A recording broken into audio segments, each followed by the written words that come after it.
सिद्धेभ्यः ॐ नमः सिद्धेभ्यः ॐ नमः सिद्धेभ्यः मंगलम भगवान वीरो मंगलम गौतमो गणी मंगलम कुंद कुंदाद्यो जैन धर्मोस्तु मंगलम सर्वमंगल मांगल्यम सर्वकल्याणकारकम प्रधानं सर्वधर्माणां जैनं जयतु शासनं वंदे विद्यासागरम।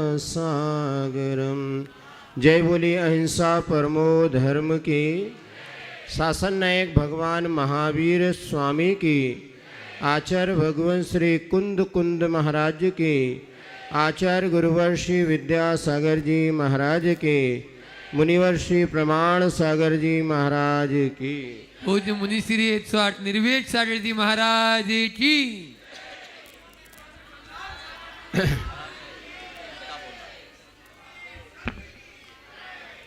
दीर्घकालीन भावना साकार होने जा रही है और पंच कल्याणक महामहोत्सव का यह अवसर आप सबके समक्ष आ चुका है।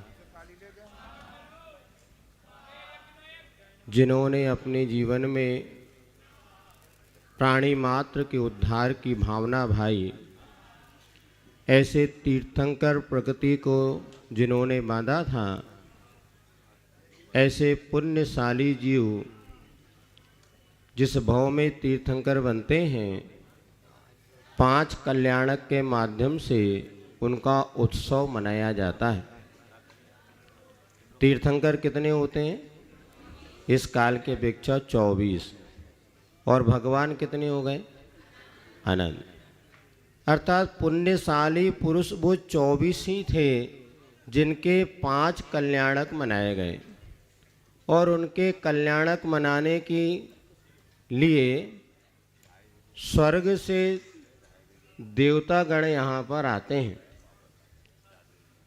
हमारे पास वो वैभव, वो शक्ति, वो उत्साह नहीं होता जितना कि देवों के पास हुआ करता है। इसीलिए इस महोत्सव को संपन्न करने के लिए मनुष्यों को भी देव बनाया जाता है। यद्यपि चारों गति में सर्वश्रेष्ठ गति कौन सी है? फिर देव क्यों बन गया आप बताओ?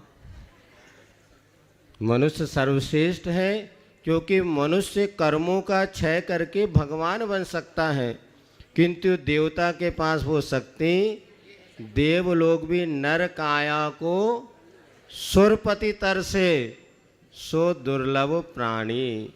फिर भी आप लोगों को मनुष्य होते हुए भी देव बना दिया। देव कहाँ पर रहते हैं? स्वर्ग में। और जो स्वर्ग में रहते वो कौन कहलाते हैं? स्वर्गवासी। आप लोग मनुष्य लोग के वासी हैं कि स्वर्ग के वासी हैं? बताइए। स्वर्गवासी हो गए सब। अर्थात क्योंकि इंद्र या देवों के पास जो अद्भुत वैभव होता है, उस वैभव के साथ, उस शक्ति के साथ वो 5 कल्याणक को मनाते हैं। 5 कल्याणक कौन कौन से?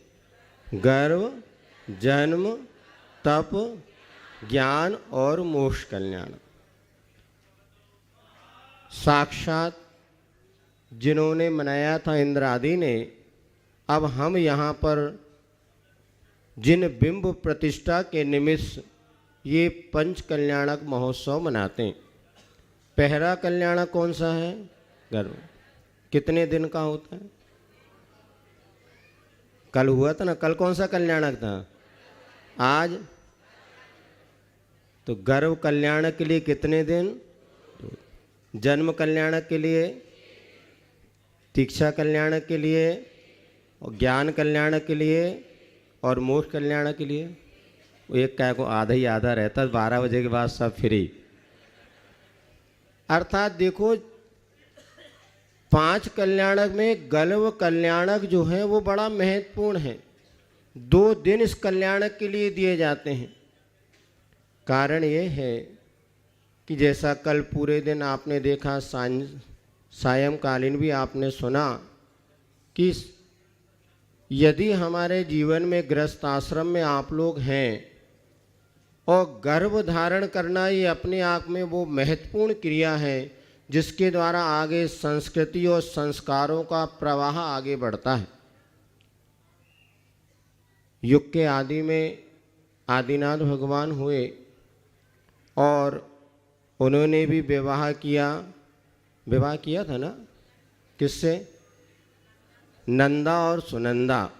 वैसे और भी रानियां उन, क्योंकि मुख्य रूप से ये 2 हैं। तो विवाह भी एक संस्कार माना जाता है। विवाह संस्कार का उद्देश्य ये हुआ करता है कि आगे हमारी संतति संस्कृति को बढ़ाने वाले योग्य संतान की हमें प्राप्ति हो और वह श्रावक श्राविका जो गृहस्थ आश्रम में प्रवेश करते हैं वह अपने आने वाली संतान के लिए योग्य संतान को जन्म दे सके, इसके लिए सम्यक जो पुरुषार्थ किया जाता है और यह गर्भ संस्कार गर्भ कल्याणक के माध्यम से आप लोगों को बताया जाता है।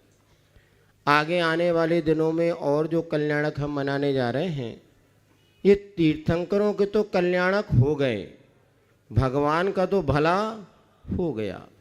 अब अपना क्या होगा? तेरे 5 हुए कल्याण प्रभु एक बार मेरा।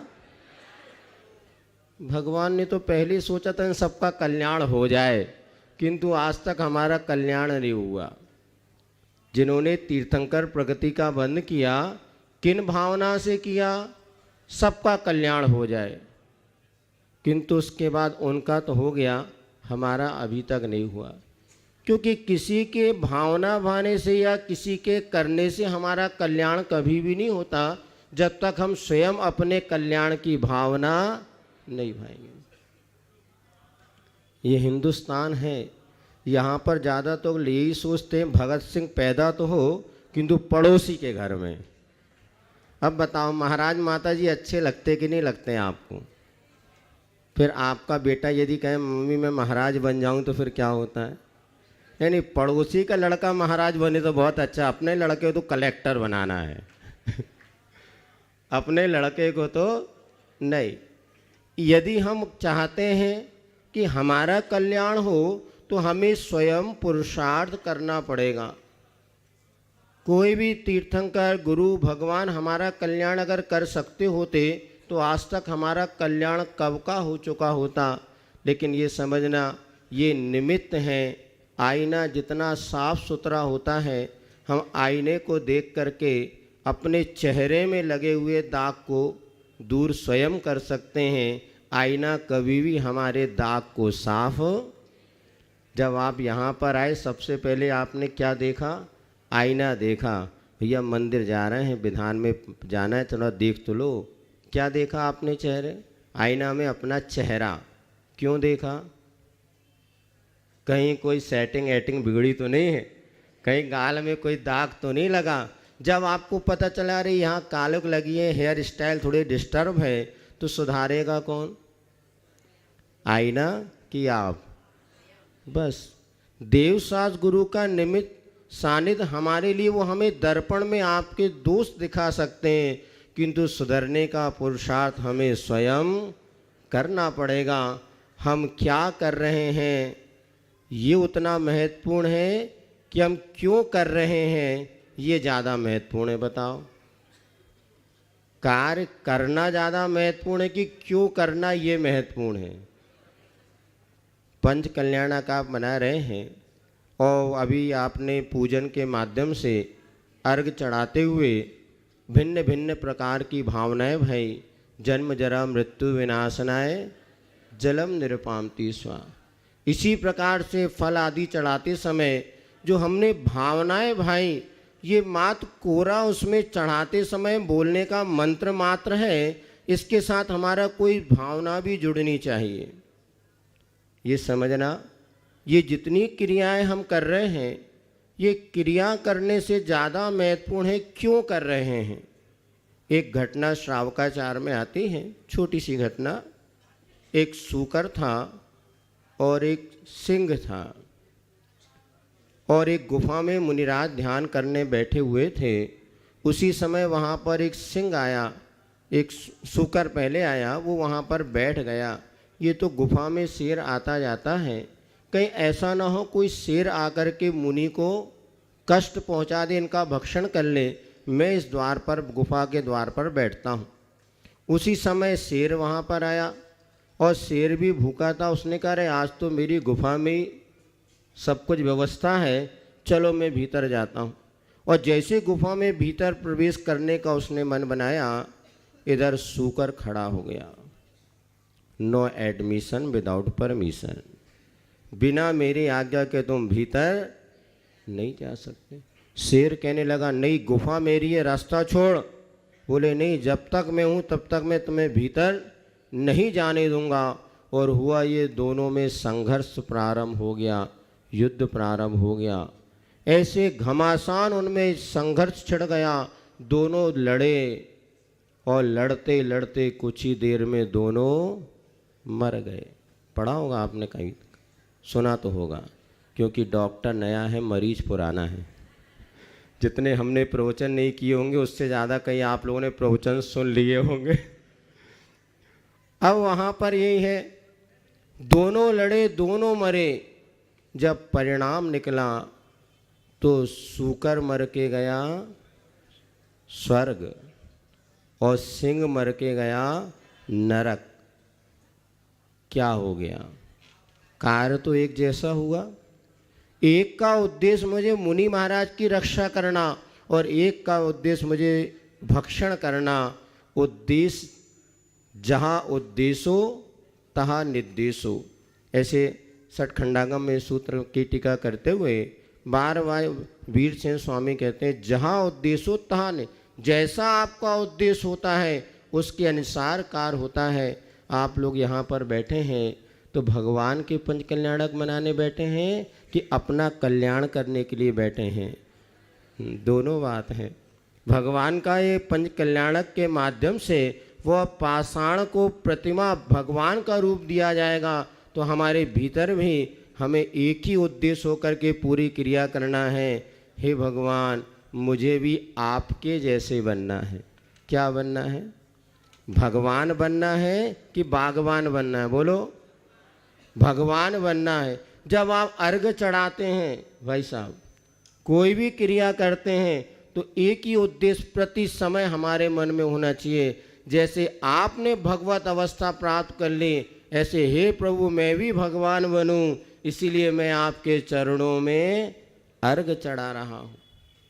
यदि आपने उद्देश्य सही बना लिया तो वही आपके परिणामों की निर्मलता और विशुद्धि, अनंत गुणा, पुण्य और कई बंध का कारण, और वहाँ पर निर्जरा का कारण यह क्रिया बनेगी।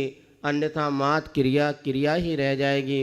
इसलिए आज यहाँ जितने लोग बैठे हैं विजन विधान में, पहले उद्देश्य बनाना, मुझे क्या करना है? मुझे भगवान बनना है। क्या बनना है? जो भी अनुष्ठान आप कर रहे हैं, पहले एक निर्णय करो कि हम क्यों कर रहे हैं। यदि हमने मात ख्याति पूजा लाभ का उद्देश्य बना लिया, तो आचार्य कहते हैं जिस अनुष्ठान से वट वृक्ष के बराबर पुण्य मिलना था, उससे मात चने के वृक्ष के बराबर पुण्य मिल जाएगा। कितने घाटा हो गया। बनिया हैं आप लोग। बनिया तो वो होता है जो थोड़ा लगा करके बहुत कुछ कमाता है। तो बस यहाँ पर बहुत सरल उपाय है। एक उद्देश्य बनाओ कि मुझे भगवान बनना है, क्योंकि किसान जब खेती करता है तो फसल के लिए, बीज के लिए खेती करता है, गेहूं के लिए खेती करता है, तो घास फूस तो उसको स्वयमेव। अरे जिस भावों से हमें मोक्ष मिल सकता है, जिन भावों से हम भगवान बन सकते हैं, तो क्या उन भावों से हमें ये थोड़ी बहुत सुख संपदा, स्वास्थ्य लाभ, सारे के धन संपत्ति क्यों नहीं मिलेगी? ये तो स्वयमेव प्राप्त होते हैं। जैसे किसान को घास के लिए बीज नहीं बोना पड़ता, घास तो स्वयमेव चारा मिल ही जाता है। लेकिन वो बीज किस लिए बोता है कि मुझे गेहूँ मिले, चना मिले, बाजरा मिले। उस अन्न की अपेक्षा से जब बीज बोता है तो ये सब मिलता है। इसी प्रकार जब हम अपनी पूजन विधान अनुष्ठान का उद्देश्य भगवान बनने का बनाते हैं तो लौकिक संपदाएं, ये सब सुख, भौतिक सुख तो सहज प्राप्त हो जाते हैं। किंतु यदि हमने भौतिक सुख की प्राप्ति का लक्ष्य बना लिया तो बंधु हमारा घाटे का सौदा होता है। आज सब इस गर्भ कल्याण के उत्तरार्ध की बेला में ये समझें कि आज साधु बनना भले हमारे लिए सरल नहीं है, किंतु सदग्रस्त बनना भी कोई सरल बात। साधु बनना तो फिर भी एक प्रकार से सरल है, क्योंकि 5 पाप का त्याग करके हमें अपने आप में रहना है, लेना ना देना, मगन रहना। किंतु सबका पुण्य इतना नहीं हुआ करता। आचार्य कहते हैं भाव भाव में भावना भाई होगी, भाव भाव में साधना की होगी, पुण्य संचय किया होगा, तब इस भाव में मुनि और आर्यिका बनने का सौभाग्य मिलता है। किंतु सभी इतने पुण्यशाली नहीं हुआ करते, तो सदग्रस्त बनो, ये भी कोई कम में पुण्य की बात है। आज जैसे वर्तमान परिवेश में माहौल बदलता चला जा रहा है, ऐसे समय में सदग्रस्त बनना और आने वाली सत संस्कृति को जन्म देना, ये भी एक अपने आप में बहुत पुण्य की बात है। संकल्प ये करना कि आज हमारे जीवन में हम गर्भ कल्याणक महोत्सव बना रहे हैं, तो हम अपने जीवन में अपने आचरण को इतना पवित्र रखेंगे कि आने वाली हमारी संतान भी ऐसे आदिनाथ जैसे महान बन सके। और यह पंच कल्याणक महोत्सव के निमित्त से हम अपने जीवन का कैसे विकास कर सकें, इन सब बातों को आप लोग सुनेंगे। और माँ सुनना नहीं है, सुनकर के जीवन में उतारना है। और पुरुषार्थ किसको करना है? स्वयं को हमें पुरुषार्थ करना है। महाराज रास्ता बता सकते हैं, चलना हमें स्वयं पड़ेगा। आप सब देव सास गुरु के बताए रास्ते पर चलें और अपना कल्याण करें। इसी मंगल भावना के साथ बोलिए आचार्य गुरुवर विद्यासागर जी महाराज की, बोले परम पूज्य निश्चित निर्वेक सागर जी महाराज की।